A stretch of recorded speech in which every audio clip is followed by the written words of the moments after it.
Hello everyone, I'm Leon Thomas Lewick, and here's your political news roundup for Tuesday, February 8th. Anti-government demonstrators are not letting up in Egypt, while the government there appears intent on riding out the storm of protests.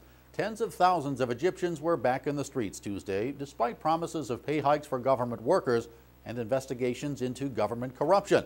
In a new wrinkle, thousands of demonstrators marched on the Egyptian parliament building. Meanwhile, a young Google executive, Wael Ghonim, is emerging as a leading spokesman for the protests. He was interviewed on Egyptian TV just hours after being released from government detention.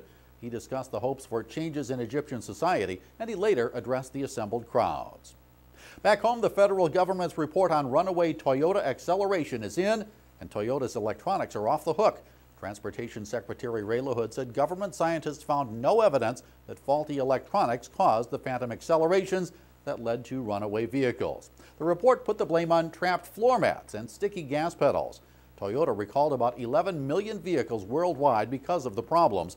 The investigation was carried out by engineers from NASA and the National Highway Transportation Administration under orders from Congress. Well, is the U.S. transportation future tied to high-speed rail? President Obama thinks it is. Vice President Joseph Biden says the government wants to dedicate $53 billion to high-speed rail networks over the next 6 years. The initial money is in the budget being formally proposed by the White House next week.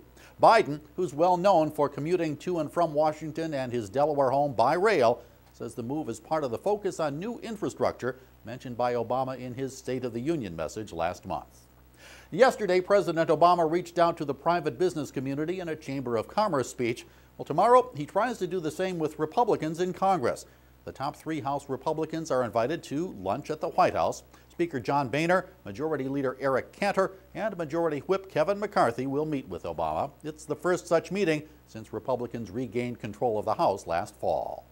That's your political roundup for Tuesday, February 8th. I'm Leon Thomas Lewick. Stay logged on to rttnews.com for more on these and other political and financial news stories throughout the day.